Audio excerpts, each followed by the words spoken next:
JKR അക്കാഡമിയിലേക്ക് എല്ലാവർക്കും ഒരിക്കൽ കൂടി സ്വാഗതം. ആദ്യം തന്നെ റിക്വസ്റ്റ് ഉണ്ട്, നിങ്ങൾ ആദ്യമായിട്ടാണ് ഈ ചാനൽ കാണുന്നതെങ്കിലോ ഇതുവരെ സബ്സ്ക്രൈബ് ചെയ്തിട്ടില്ല എങ്കിലോ ഇന്ന് തന്നെ സബ്സ്ക്രൈബ് ചെയ്യുക. അതോടൊപ്പം തന്നെ ബെൽ ബട്ടൺ ക്ലിക്ക് ചെയ്താൽ മാത്രമേ ഞാൻ അടുത്ത ക്ലാസ്സുകൾ അപ്പോൾ തന്നെ നിങ്ങൾക്ക് നോട്ടിഫിക്കേഷനിൽ ലഭ്യമാവുകയുള്ളൂ. ഇന്നലെ പത്രത്തിൽ ഒരു വാർത്ത ഉണ്ടായിരുന്നു, നിങ്ങൾ കണ്ടു കാണും അല്ലെ? ഈ 2325 സ്കൂൾ അധ്യാപക തസ്തിക അംഗീകരിച്ചു എന്ന ഒരു വാർത്തയാണ് ഇന്നലെ നമ്മൾ പത്രമാധ്യമങ്ങളിൽ കൂടി നിങ്ങൾ എല്ലാവരും കണ്ടു കാണും. അപ്പോൾ ഉദ്യോഗാർത്ഥികളെ സംബന്ധിച്ചിടത്തോളം ഇത് വളരെയധികം സന്തോഷം നൽകുന്ന ഒരു വാർത്തയാണ് എന്നതിനപ്പുറം തന്നെ നിയമനങ്ങളില്ല അല്ലെങ്കിൽ തസ്തികകളില്ല, ഒഴിവുകളില്ല എന്ന് പറഞ്ഞുകൊണ്ട് ധാരാളം ഉദ്യോഗാർത്ഥികൾ എന്നെ വിളിക്കാറുണ്ട്. സാറേ, എങ്ങനെ ഒഴിവുകൾ നമുക്ക് ഉണ്ടാക്കാൻ സാധിക്കും, അല്ലെങ്കിൽ ഒഴിവുകൾ എങ്ങനെയാണ് വരുന്നത് എന്നതിനെക്കുറിച്ചൊക്കെ പല ഉദ്യോഗാർത്ഥികളും വിളിക്കാറുണ്ട്, ചോദിക്കാറുണ്ട്. അപ്പോൾ ഉദ്യോഗാർത്ഥികളെല്ലാം തന്നെ ഞാൻ പറയാറുണ്ട്, ഉദ്യോഗാർത്ഥികളുടെ എല്ലാം തന്നെ കൂട്ടായ പ്രവർത്തനത്തിലൂടെ നമ്മൾ സ്കൂളുകളിൽ ഒഴിവുകൾ കണ്ടെത്താൻ സാധിക്കുക, അതുവഴി നിയമനങ്ങളൊക്കെ കൂട്ടാൻ സാധിക്കുകയൊക്കെ ചെയ്യുമെന്ന് പല ഉദ്യോഗാർത്ഥികളോടും ഞാൻ പറയാറുണ്ട്. അപ്പോൾ അങ്ങനെ സംസാരിച്ചുകൊണ്ടിരിക്കുന്ന അവസരത്തിലാണ് ഇന്നലത്തെ പത്രമാധ്യമങ്ങളിൽ കൂടിയുള്ള ഈ ഒരു വാർത്ത നമ്മൾ കാണാനിടയായത്. അപ്പോൾ ഇത് ഉദ്യോഗാർത്ഥികളെ സംബന്ധിച്ചിടത്തോളം ധാരാളം ഒഴിവുകളാണ്, LP UP HSA വഴിയൊക്കെ ധാരാളം ഒഴിവുകളാണ്, തസ്തികകളാണ് സർക്കാർ അംഗീകരിക്കുകയും അതുവഴി ധാരാളം ഒഴിവുകൾ വരികയാണ് ഉണ്ടാവുന്നത്. അപ്പോൾ നമുക്ക് അതിനെക്കുറിച്ച് ആണ് ഇന്നത്തെ അധ്യായത്തിൽ നമുക്ക് നോക്കാം. ഇന്നത്തെ ക്ലാസ്സിൽ നമുക്ക് വിശദമായിട്ട് നോക്കാം. ഈ അധ്യയന വർഷത്തെ തസ്തിക നിർണയം പാതി വഴിയിൽ നിൽക്കുമ്പോഴും കഴിഞ്ഞ വർഷത്തെ റിപ്പോർട്ടിന് സർക്കാരിന്റെ അംഗീകാരം ലഭിച്ചു എന്നുള്ള വാർത്തയാണ് അറിയാൻ കഴിയുന്നത്. സ്കൂളുകളിൽ 2325 അധിക തസ്തികകൾ അനുവദിക്കാനാണ് ബുധനാഴ്ചത്തെ മന്ത്രിസഭാ യോഗത്തിന്റെ തീരുമാനമുണ്ടായിട്ടുള്ളത്. അത് ഉദ്യോഗാർത്ഥികളെ സംബന്ധിച്ചിടത്തോളം വളരെയധികം സന്തോഷം നൽകുന്ന ഒരു വാർത്തയാണ് എന്നതിനപ്പുറം തന്നെ ധാരാളം ഒഴിവുകൾ വരുമല്ലോ എന്നുള്ള കാര്യം ഉദ്യോഗാർത്ഥികൾക്ക് ഒരു തരത്തിൽ പറഞ്ഞാൽ നിയമനങ്ങൾ ലഭിക്കും, കൂടുതൽ നിയമനങ്ങൾ നടക്കുകയും അതുവഴി കൂടുതൽ ഉദ്യോഗാർത്ഥികൾക്ക് ജോലിയിൽ പ്രവേശിക്കാൻ സാധിക്കും എന്നുള്ള ഒരു കാര്യം വളരെ അംഗീകരിക്കപ്പെട്ടിട്ടുള്ള ഒരു കാര്യമാണ്.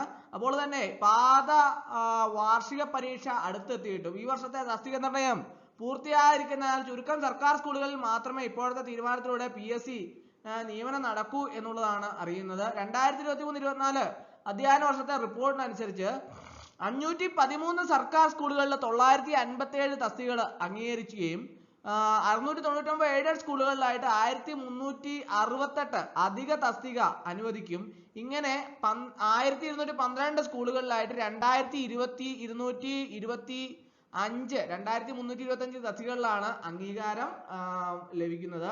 ഇതിലൂടെ നമുക്ക് ധാരാളം 2023 ഒക്ടോബർ മുതൽ ഈ തസ്തിക പ്രാബല്യത്തിൽ ഉണ്ടാവുകയും ചെയ്യും. അപ്പോൾ ഈ തസ്തിക 2023 ഒക്ടോബറിൽ പ്രാബല്യത്തിൽ വരുന്ന അനുസരിച്ച് നമുക്ക് ഇപ്പോൾ കൂടുതൽ ഒഴിവുകൾ ലഭിക്കും എന്നുള്ളതാണ് ഇതിൽ നിന്ന് മനസ്സിലാക്കാൻ സാധിക്കുന്നത്. ഈ വർഷം 1ാം ക്ലാസ്സിലും മറ്റും പുതുതായിട്ട് എത്തിയ കുട്ടികളുടെ കണക്ക് സർക്കാർ പുറത്തുവിട്ടിട്ടില്ല എന്നാണ് പത്രത്തിലൂടെ കാണാൻ അറിയുന്നത്.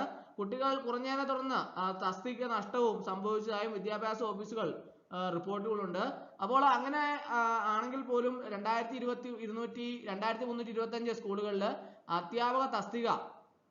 സ്കൂൾ അധ്യാപക തസ്തിക അംഗീകരിച്ചു എന്നുള്ള ഒരു സന്തോഷ വാർത്തയാണ് ഉദ്യോഗാർത്ഥികളെ സംബന്ധിച്ചിടത്തോളം. ഇത് വളരെയധികം അഭിമാനം നൽകുന്ന അല്ലെങ്കിൽ കൂടുതൽ സന്തോഷം നൽകുന്ന ഒരു വാർത്തയാണ്. കാരണം നിയമനങ്ങൾ കൂടുതൽ നടക്കുകയാണെങ്കിൽ ലിസ്റ്റിലുള്ള കൂടുതൽ ഉദ്യോഗാർത്ഥികൾക്ക് കൂടുതൽ ജോലി ലഭിക്കാനുള്ള സാധ്യതകൾ ഏറെയാണ്. 2023-24 അധ്യയന വർഷത്തെ റിപ്പോർട്ട് അനുസരിച്ചാണ് 513 സർക്കാർ സ്കൂളുകളിൽ 957 തസ്തികകളാണ് അംഗീകരിച്ചിട്ടുള്ളത്. 699 എയ്ഡഡ് സ്കൂളുകളിലായിട്ട് 1368 അധിക തസ്തികയും അനുവദിക്കും. അപ്പോൾ ഉദ്യോഗാർത്ഥികളെല്ലാം തന്നെ വളരെ ആശങ്കയോടെ കാത്തിരുന്ന ഒരു വാർത്തയാണ് ഇത്.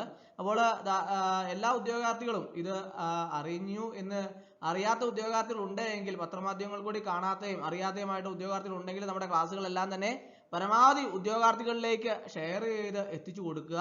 അതുപോലെ തന്നെ ഷോർട്ട് ലിസ്റ്റ് ഉടൻ തന്നെ LP UPയുടെ ഒക്കെ ഷോർട്ട് ലിസ്റ്റ് ഉടൻ തന്നെ വരികയാണ്. ഫൈനൽ ആൻസർ കീ UPയുടെ വന്നിട്ടുണ്ട്, ഇനി LPയുടെ ഫൈനൽ ആൻസർ കീ വരും. അപ്പോൾ അതുപോലെ തന്നെ ഷോർട്ട് ലിസ്റ്റ് ഉടൻ തന്നെ പ്രസിദ്ധീകരിക്കുന്നതാണ്. റാങ്ക് ലിസ്റ്റ് കഴിഞ്ഞ റാങ്ക് ലിസ്റ്റ് മെയ് മാസത്തോടു കൂടി അവസാനിക്കുകയും പുതിയ റാങ്ക് ലിസ്റ്റ് അത് തീരുന്ന അതിനോടനുബന്ധിച്ച് പുതിയ റാങ്ക് ലിസ്റ്റ് വരികയൊക്കെ ചെയ്യുകയും ചെയ്യുന്ന സാഹചര്യത്തിൽ ഉദ്യോഗാർത്ഥികളുടെ നിയമനത്തിന് വേണ്ടി സ്കൂളുകളിലൊക്കെ തന്നെ നിയമനങ്ങൾ നടക്കുന്നതിന് വേണ്ടിയിട്ട് സ്കൂളുകൾ തോറും ഒഴിവുകൾ അന്വേഷിച്ച് നടക്കുന്ന ഒരു സ്ഥിതിവിശേഷമാണ് നിലവിലുള്ളത്. അപ്പോൾ ഇത് ഉദ്യോഗാർത്ഥികളെ സംബന്ധിച്ചിടത്തോളം വളരെയധികം സന്തോഷം നൽകുന്ന ഒരു വാർത്തയാണ്. അപ്പോൾ ഇന്നത്തെ ക്ലാസ് എല്ലാവർക്കും ഇഷ്ടമായെന്ന് വിചാരിക്കുന്നു. ഒരിക്കൽ കൂടി നന്ദി പറഞ്ഞ് നിർത്തട്ടെ. നന്ദി, നമസ്കാരം.